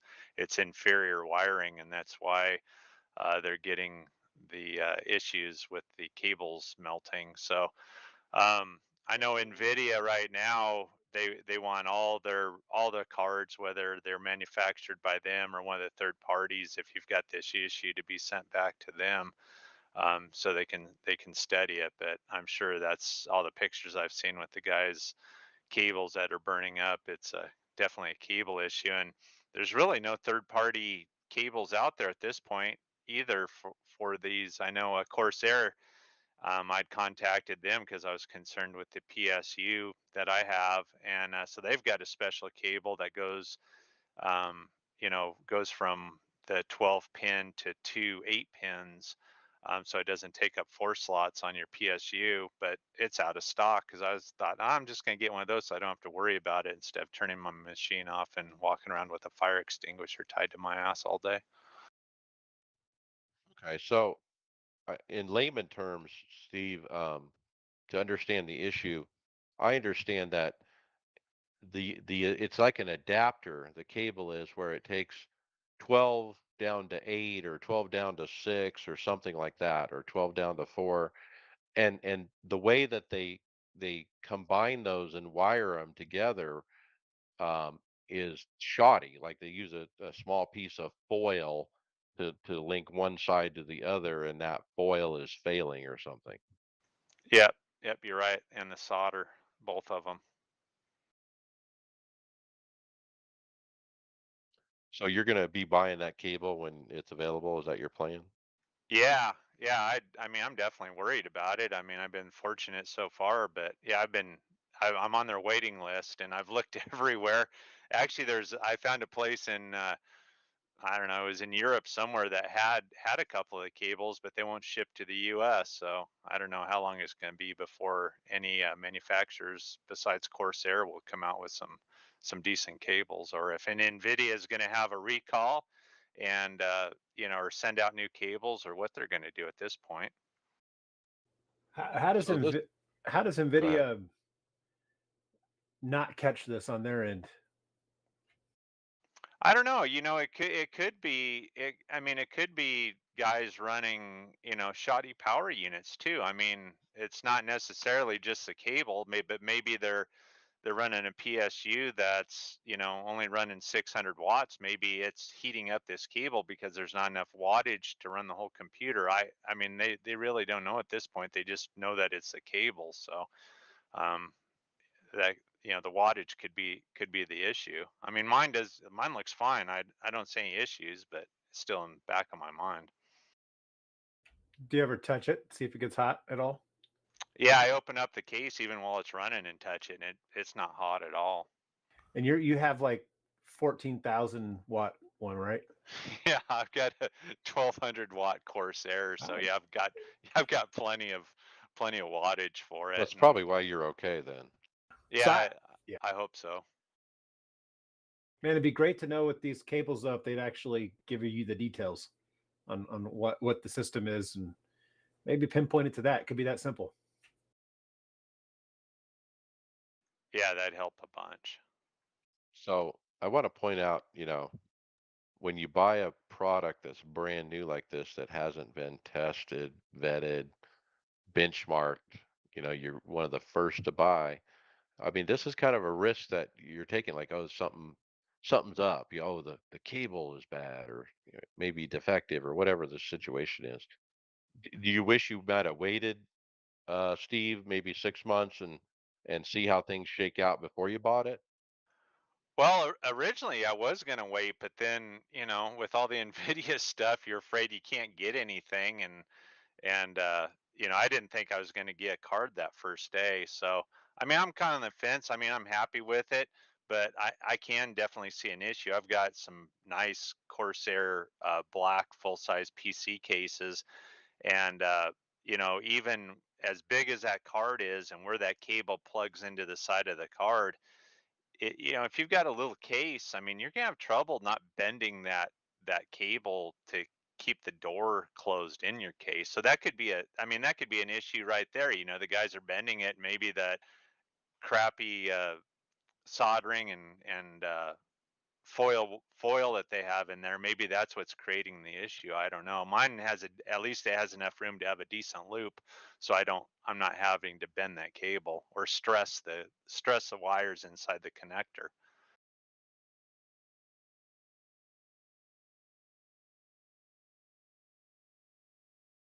Okay, Donnie, how about the white V3 with MPI seat? Yeah, WR1 Sim Racing offers their clean-looking white V3 sim racing rig, and it's ready, race ready, with an MPI seat included. And per their website, looks like this guy's $9,100. Give some of the details. So for the hardware, so it comes race ready, 9100.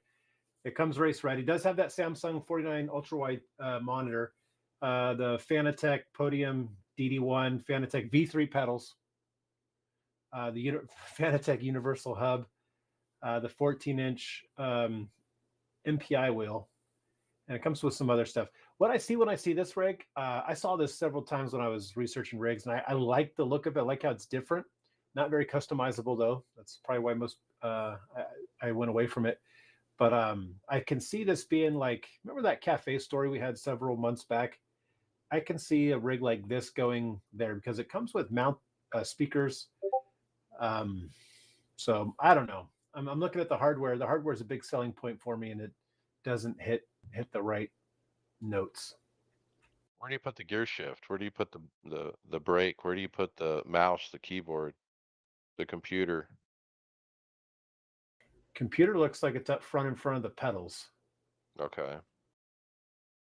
But you're right. They don't show a picture of the right side to see if there's a shifter attached to it.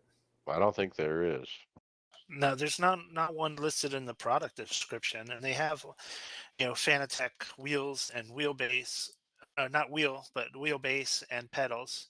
It's actually an MPI wheel. It's actually a nice wheel, but it doesn't list that there's a H pattern with it from Fanatec or anybody else. So you're kind of stuck with paddle shifting, I guess.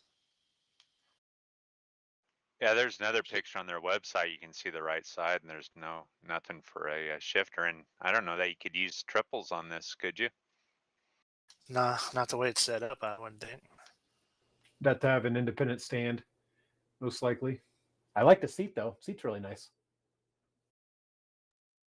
So when COVID hit and NASCAR was doing iRacing, there were several NASCAR drivers that picked up this particular rig. I think with Dale Jr. bought a couple of them, actually. But I think he's based out of South Carolina, and so there's a local connection there. Um, to me, it's a little overpriced, but he's selling a package, to people that don't want to take the time to put it together themselves. Hey, kind of like Sim Coaches was talking last week. Turnkey package. We deliver it, we set it up, everything, one price. Yeah, why wouldn't you get the Sim Coach for that price? It's a little bit more, but you get their super high end pedals, better computer specs, 80/20. 80/20 rig, so you can customize it more. Yeah, I mean, if you're investing this much, um, I don't see why you wouldn't spend just a little bit more to get a much better product from Sim Coaches. Yeah, they bolt on that the SimiCube Pro as well. The only thing I'm seeing here that I'm jealous of is the seat. Other than that, I don't know. The V3 pedals is a reach if you're going to charge somebody $9,100 and then you're going to give them those pedals. But yeah, I don't know. I can see a business buying these and throwing them in their lobby somewhere, because the no shifter part, that's a deal breaker, obviously. But yeah, that's odd. I think they actually sponsored Dale's Coca-Cola or a Coke series, one of his cars, Conti's car, I believe. Yeah, you're right, Conti's. But man, the shifter part's a little disappointing because you bolt on an oval wheel here, but you don't have I don't know.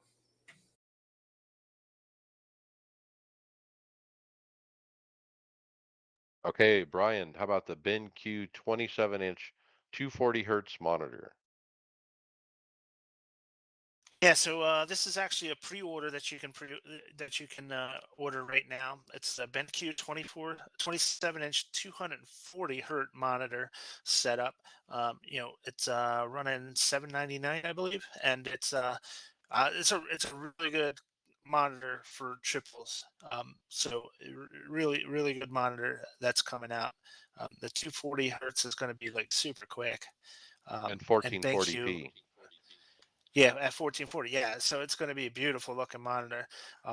So yeah, it's a good one. It's coming out soon. You can pre-order it. I I have wish regret. I have regret that I didn't get 1440. I have a 1080p monitors, and I regret that. from the company. So bezel, for me, bezel width is super important for my Asus monitors. I mean, it's fractional on the side. So when these companies display their monitors, you got to get away from those dark images so I can see your bezel to see if it's going to work with triples. I can't have, 1/4 inch bezels. But looks Well, like these might be thin, but I mean, mine are barely a 16th inch wide, and it took me forever to find the right monitors for me. Not everybody's the same, but less bevel, the better. What Bezel. what refresh rate are you and Mike using? Honestly, I have no clue. I think it's just 60. I bought the cheapest 27s I could get. They're Asus, but they're cheap. I You might know, be this 144. I'm not sure. I don't know. this monitor has the right specs, but now that you mentioned the bezel, it looks kind of thick to me. Um, and I don't see any spec on the bezel, but all the other specs are good, like 1 millisecond, 1440p, 240 hertz, 27-inch. You'd think by now they could make monitors like they can a phone or an iPad, where they're rounded, there's no edge on them.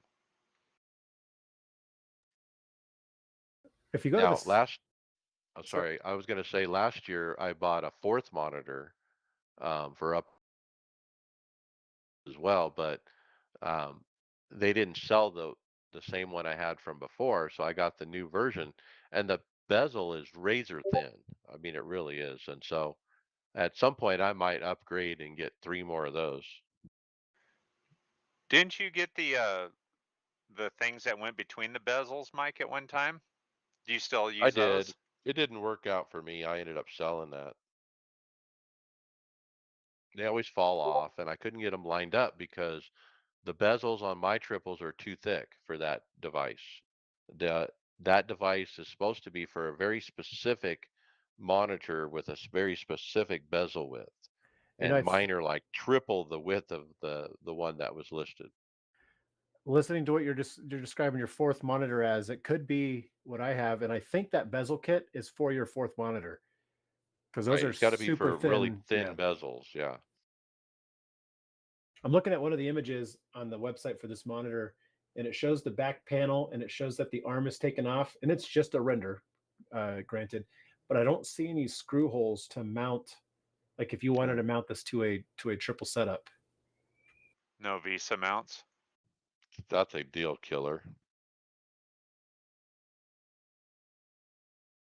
Yeah, it's a render though. Who knows what? Oh, you know what? I bet that back bracket where that attaches, that square thing there, it might pull off. Yeah, a couple images over, if you look, it shows it without it, and it doesn't show any screw mounting holes at all. But I'd be again, surprised it's if a there render. weren't any. Yeah.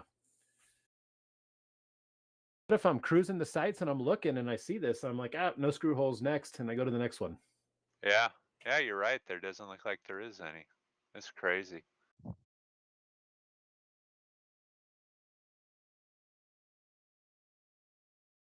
Okay, so I'm moving on to the next one. I call this the SemiCube pedal active pedal aftermath. And of course, there's forum posts in the forums about this new technology. Um, and David Tucker, who's with staff, who specializes in controllers, he put down some thoughts here that I want to kind of review. Um, Number one, let the user define a static profile for their pedals and lets them tweak the feel and throw of each pedal without messing around with springs, dampers, and stops. And so the pedal software grabs what car the player is driving from telemetry and lets the player map a predefined profile to each car so the pedals will change from car to car. Let the pedal software run canned effects based on limited telemetry from the games. Allow game developers to directly set their own profiles based on real life info from the car. The player should always be able to override this with their own profile if they so choose. Allow the game developer to send high frequency effects to the pedals that play on top of the static profile. This would mirror part or all of the LFE slash true force effect so you can feel the engine vibrate and so on. This is a step above number three in that it can be tweaked by each developer to better match the game or to use internal data not available to telemetry. Number six, allow game developers to dynamically change the profile as time progresses. This is where we could add in brake fade by slowly moving points around on the profile as the race wears on. Number seven, go all in and allow the game developer full control over the pedal so they can actively control the feedback loop. He says everything up through stage three is probably already implemented and mostly rests on SemiCube's shoulders to implement for all games. Stage four is not technically hard, but it can't.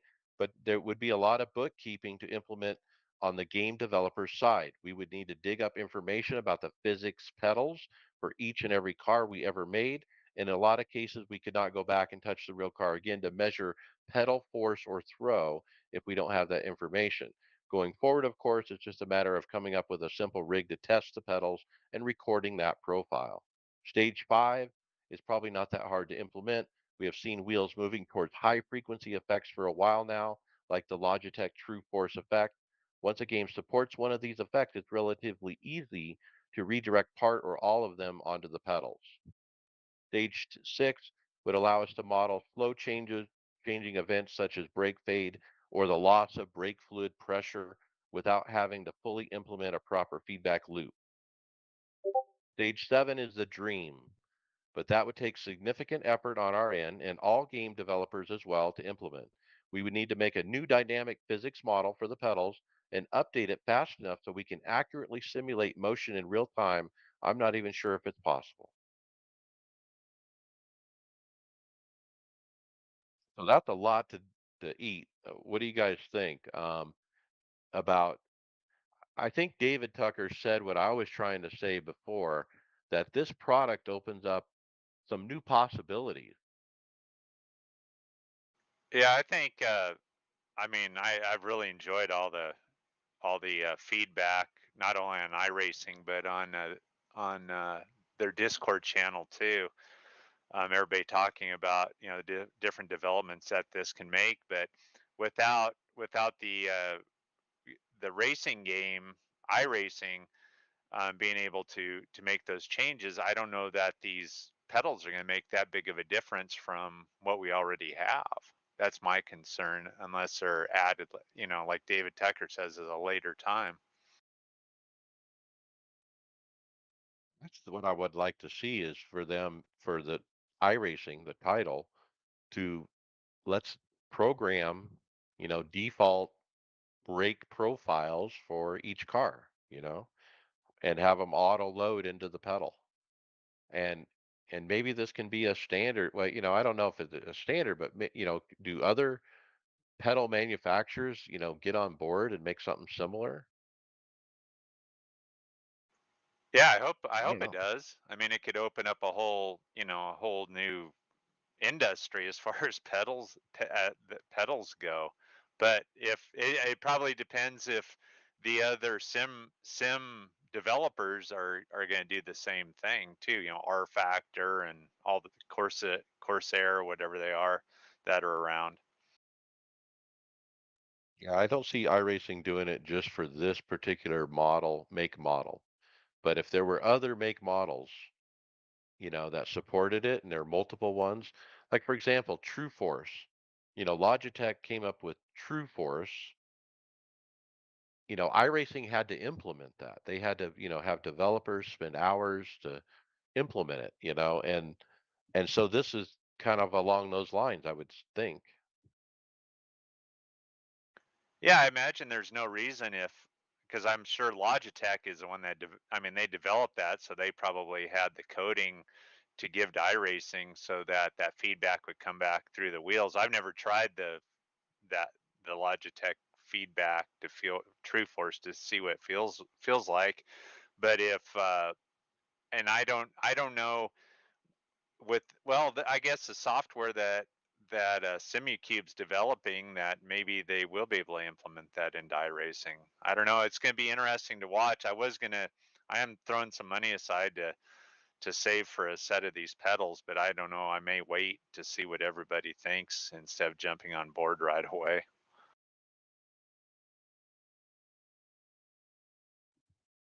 Okay, and then another but related to the wheels, the SemiCube wheel. I found in the forums, or excuse me, in Facebook, Mike Tikala, and apparently he's somebody in the know. He says, we are still working on some things that might affect safety. Direct input effect scales will be wrong for old firmware versions, especially damping and friction. So we will need to make sure that the old version users do not get unexpected things happening if they apply a profile that has been published with the new version. We'll need a few more days of testing still. Now, what he's referring to is the question, anyone know when the new True Drive release is hitting? Just saying upcoming, it looks like a lot of update. So as they said when they released the pedal, they're going to release software firmware for the wheels that's going to implement some of these things into the wheels.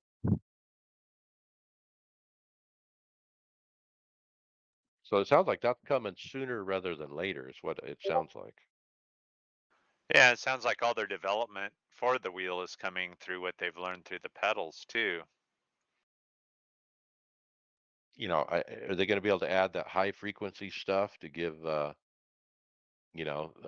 vibration effect through the wheel? That's going to be awesome. Yeah, they should be able to use haptics through it, just like they do through any of the other motors.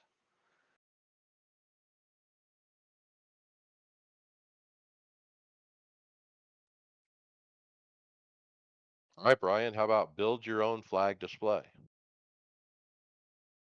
Yeah, so this came from Rise Sim Engineering. It's posted on their page here. Looks like it's is this Instagram or is this Twitter? Um, anyway, what they're selling is a DIY do-it-yourself version of a flag display. You know, like a flag thing. It's a digital file that you'd be buying. It's fairly inexpensive, but then you're gonna have to get all the extra parts to make it work. So it is on Instagram. I apologize. And yeah, so if you have the skills, I imagine you're going to need a 3D printer to do this, and you'll need to buy all the LED matrix strips, and they will show you how to make it based on all that stuff. So um, these flags are really cool. I actually really like those. I have one. Um, I find myself peeking outside of my VR headset to look at it once in a while, but it's not necessary for the driver in my case. It's for the people watching the driver. But yeah, these are cool, and this might be an inexpensive way for you to make one on your own. Yeah, I might give it a go. I fired up my 3D printer this week for the first time in a while, and I cranked out a bunch of stuff. So motivated. I might actually give this a go. I'm curious. I want an iFlag system, but I'm not liking. I like this 14.99 price to get the files and see if it's something I can accomplish. So I might actually give this one a go, and if I do, I'll keep you guys updated. Only $15 for the plans. All right, I got the next one. We have the Thrustmaster T128 wheel kit review by Barry at Sim Racing Garage.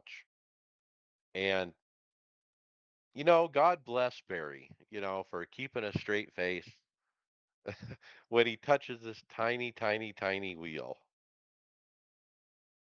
I watched the whole review, and him, I mean, he takes everything apart, but you know, the way Barry is, he was pretty impressed with, some of the things on that wheel.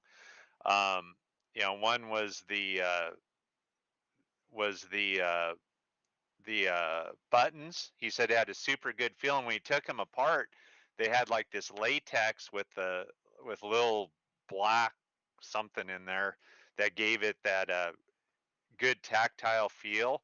And he also said that the paddle shifters were really high quality and magnetic. And he was even surprised with the that the pedals were halfway decent. He said for a low end wheel, he said an entry into somebody wanted to try sim racing for $200. He definitely thought it had some potential there. I think the drinking game word was plastic. So take a shot if he says the word plastic. Oh, big hunk of plastic. That's what he said. You're right. I remember him saying that. That's a title idea. That's funny. But yeah. But seriously though, I really give Barry a lot of kudos for he went through the same process on this $200 wheel and pedal set that he would for a $2,000 wheel and pedal set. He didn't cut any corners.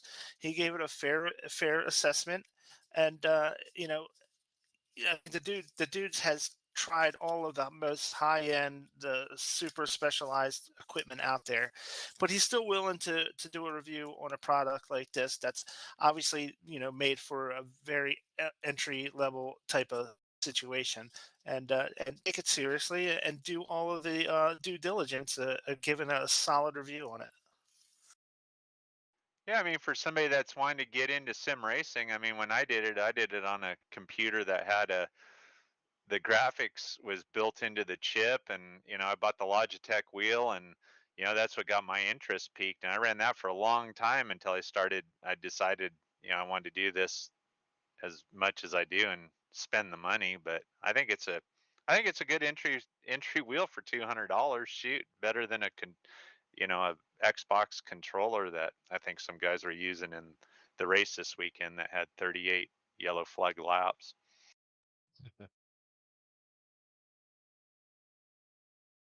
Right, Brian, you got the Quest Pro review. Yeah, so we did talk about this. This is the Meta, or formerly Oculus Quest Pro. We talked about how it came out, and some of the features on it. And Road to VR posted a review that we have linked on our website here that you can check out. Um, and their conclusions were kind of what we said just from looking at the specs. That yes, it does have the while the resolution is the same, the picture is a little clearer because it has better lenses in it. Um, but their big thing was the price tag. It's $1,500 headset, and I didn't even see him mention the battery life, which was one of the things we really talked about. So it might be good for certain situations, like Meta wants to go more with this headset being for meetings and things like that, and not necessarily gearing it towards the game community anymore for this headset anyway. So So while you can game with it and the controllers are a little nicer, um, it's just not idea for what we do for sure, and the price is just way too high if that's what you're getting it for. So yeah, so that's pretty much what they how they summed it up, and it's kind of what we were saying in our review ourselves. Yeah, I think Zuckercluck or whatever his name is, he's he's just hoping corporations buy up, a couple thousand of these at a time and hand them out to their workers.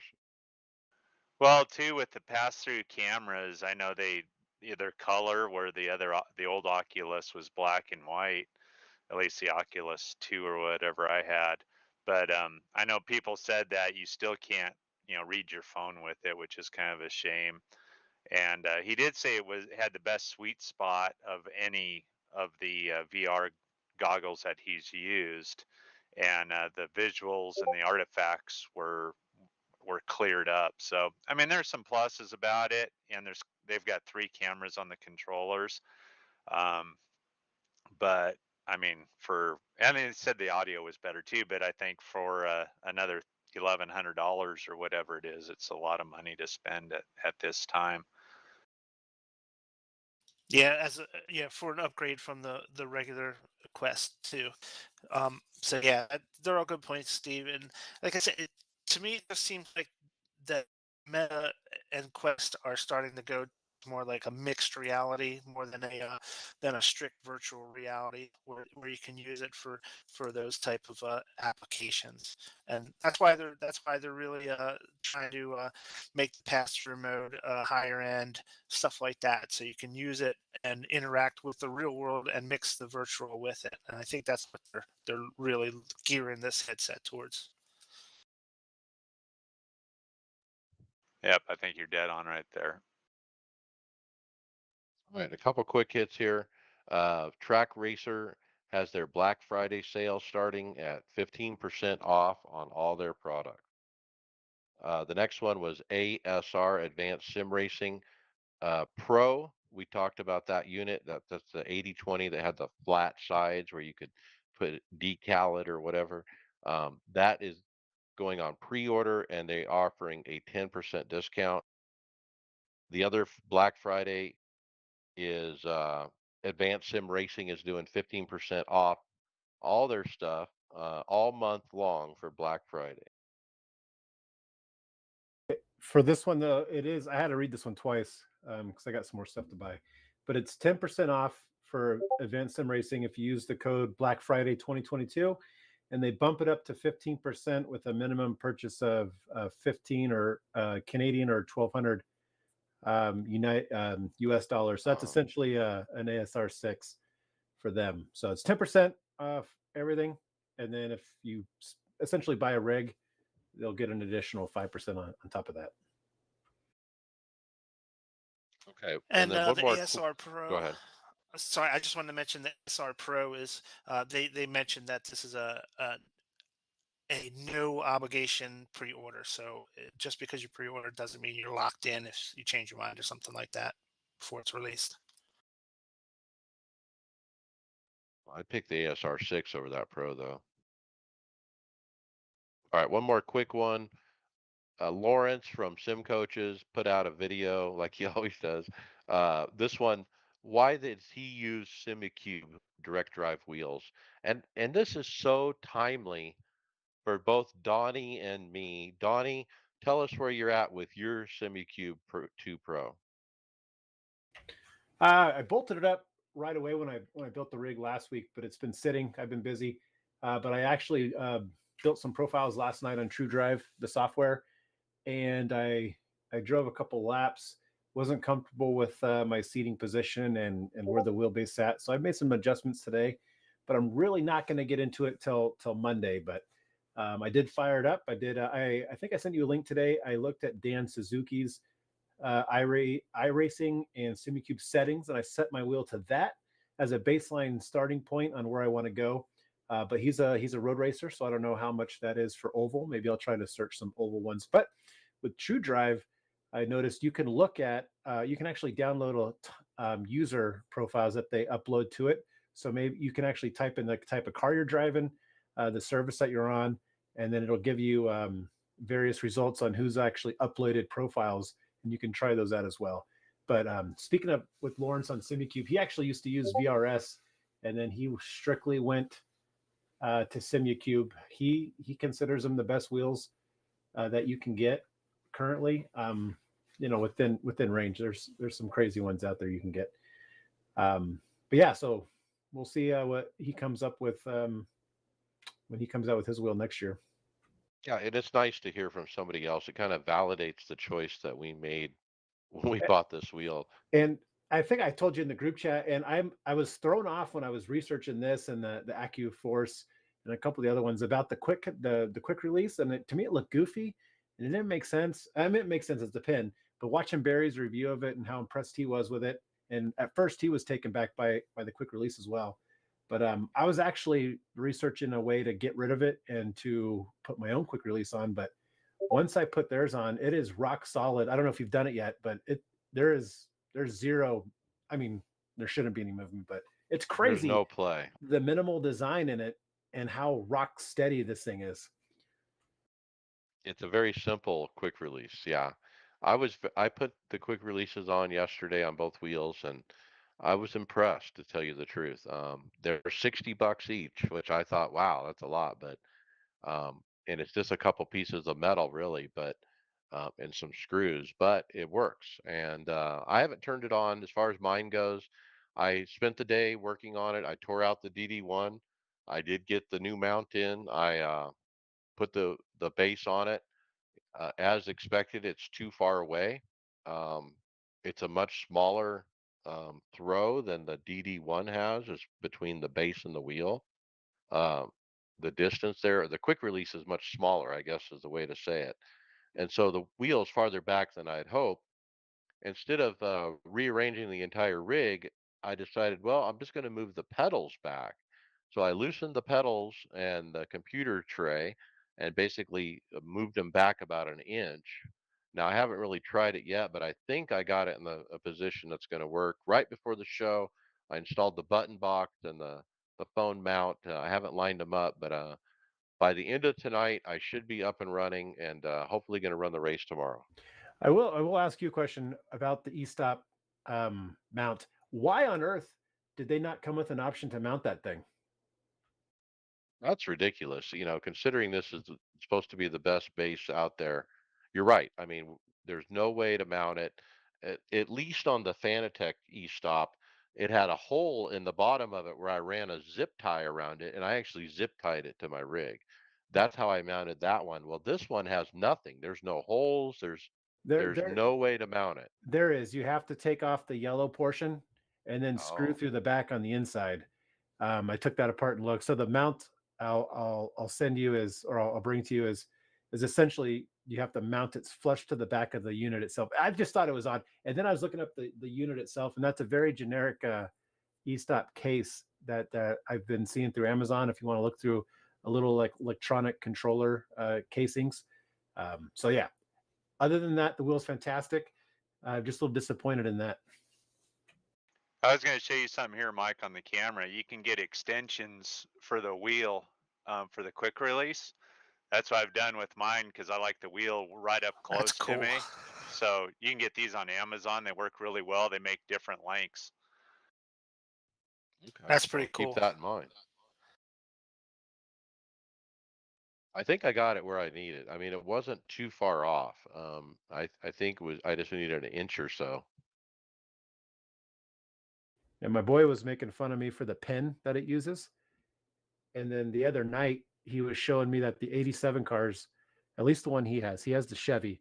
He zoomed in on the steering column, and there's a pin that goes through the middle of the steering shaft that holds the wheel on. So That's good. he took it back and he's like, "All right, you can have your wheel with the pin on it."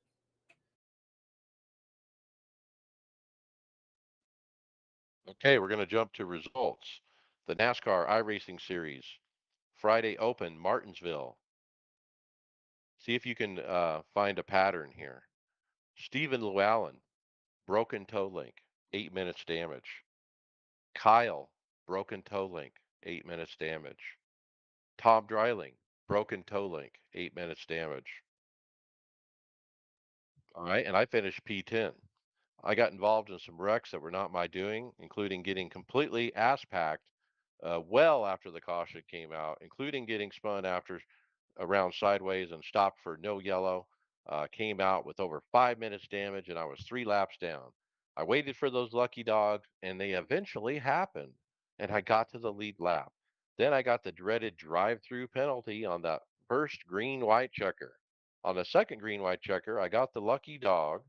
So on the final restart, I just held on from P11. One guy got a black flag.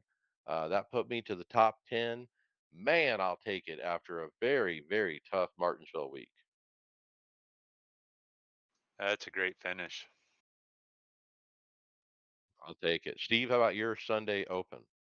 Yeah, this is one I was talking about earlier. The first 38 laps, there wasn't one green flag lap. Um, and I ended up just pulling in the pits. I couldn't take it any longer. I was gonna kill myself. So, anyways, that was it for the week for me at Martinsville. That's great. Man, I didn't. I didn't even try fix. I'm like, no way. All right, After finale. after a week like that, OBRL would have had a 1 point DQ limit. That's right. What's the All right, problem with Martinsville? Why can't people drive it?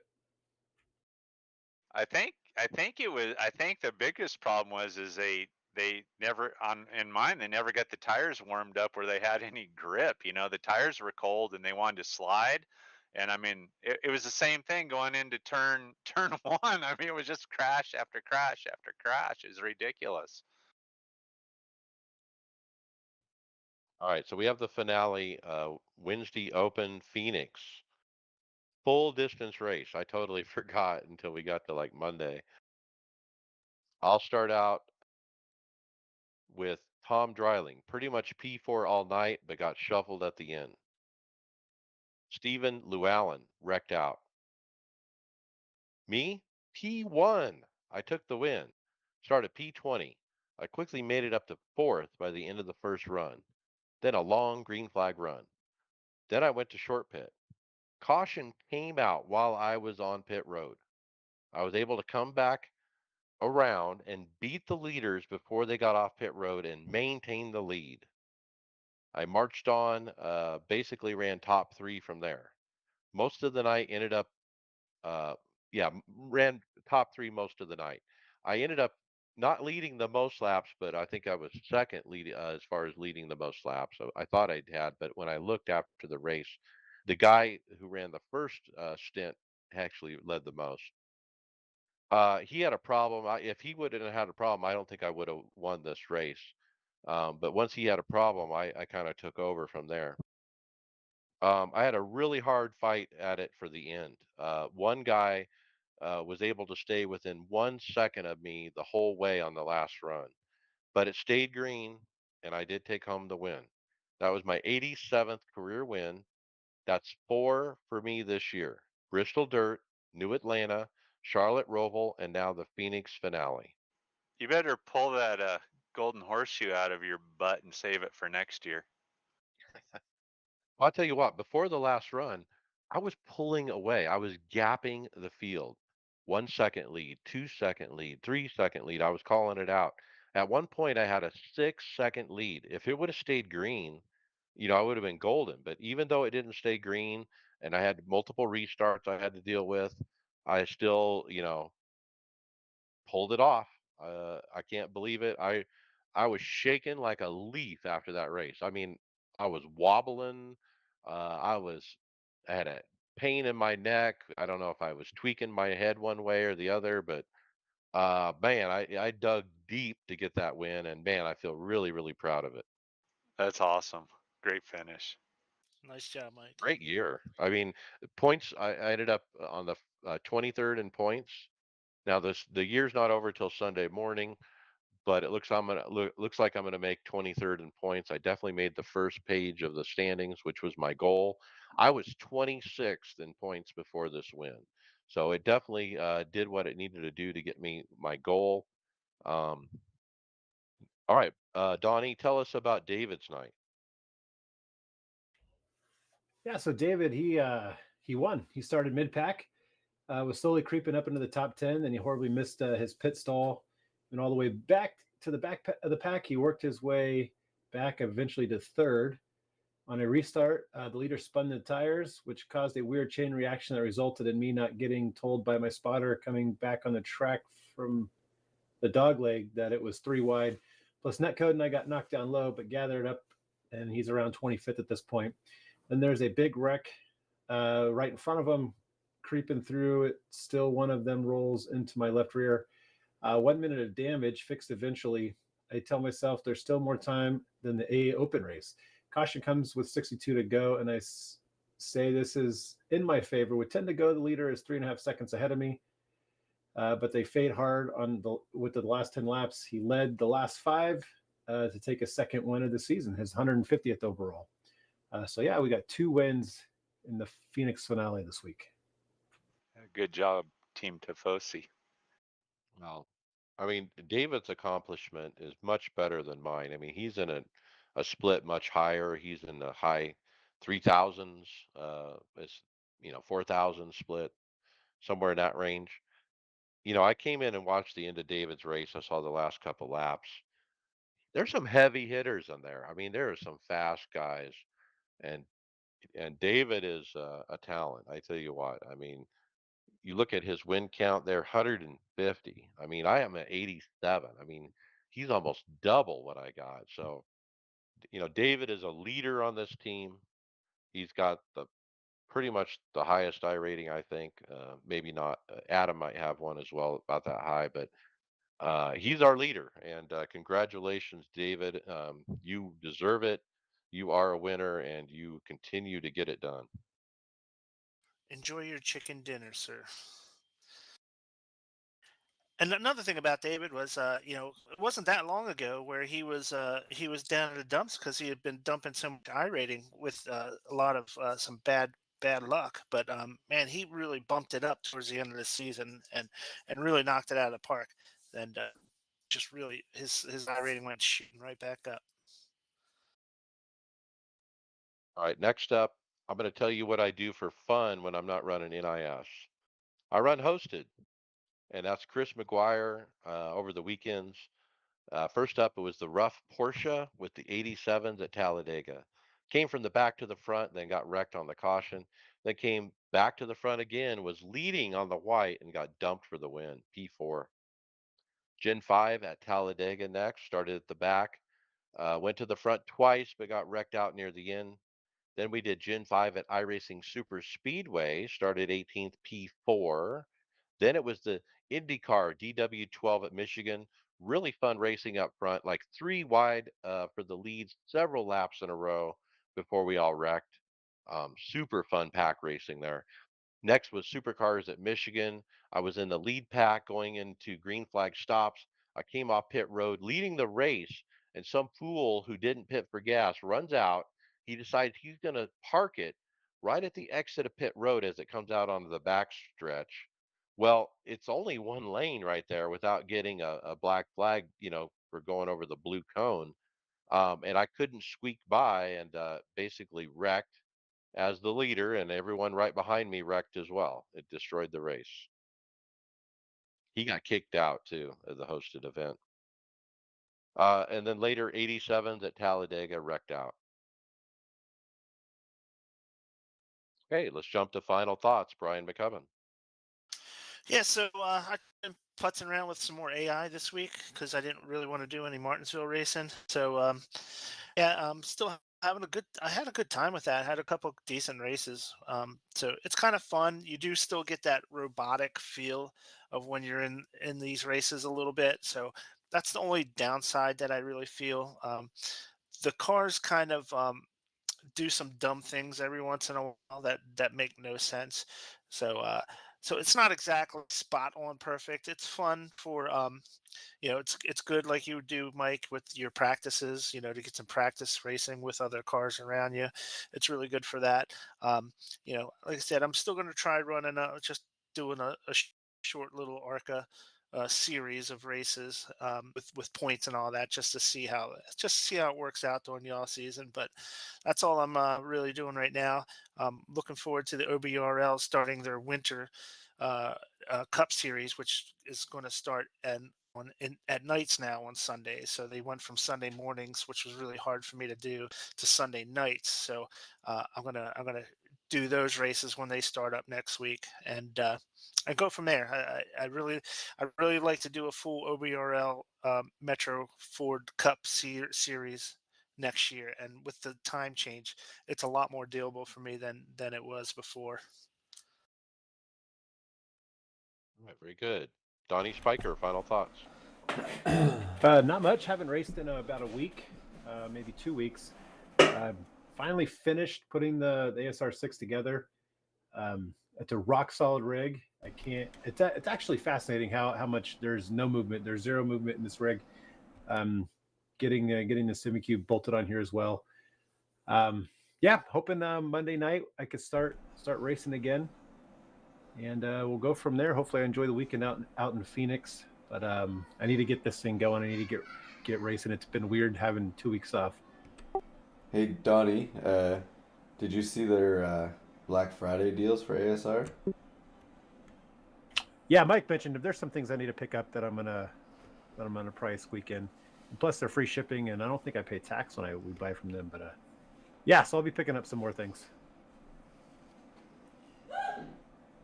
Hey, Greg Hectus, final thoughts. Hold on, I gotta go check on something. Sorry, Mike. No, that's all right. You got kids, I hear them. Steve Thompson, final thoughts. Yeah, I don't have too much going on. Just a lot at work. So hopefully I'm gonna race tomorrow night at Phoenix, and hopefully over the weekend. I love that track. So, anyways, that's about it. Nothing more. Okay, my final thoughts, man. Did I think I was going to win an NIS race on the last race of my Fanatec DD1? I didn't. Did it almost cost me the race? Yeah, it turned off 7, 8 times during the event.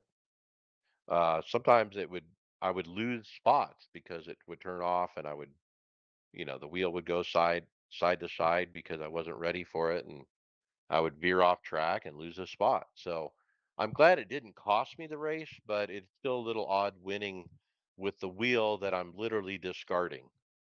And that's really the next thing is what am I going to do with it? I don't want to sell it to anybody I know to pass on the problem to somebody. And so I think it cost a fortune to ship it somewhere, I'm sure. So I think I'm going to try to sell it locally to a stranger for maybe half price what it normally costs. That's what I'm guessing. I'll start with. Try to recover a little money that I spent on the SimiCube. Really happy with it. I'm really kind of surprised how much smaller it is physically, but man, is it heavy. It's like picking up a huge granite stone or something. It is so heavy. What else? Looking forward to getting it all together and seeing what it feels like where you don't have play in the wheel. I don't think I've ever had a wheel that doesn't have play in it. So I'm really looking forward to it. And with that, we'll see you on the track later.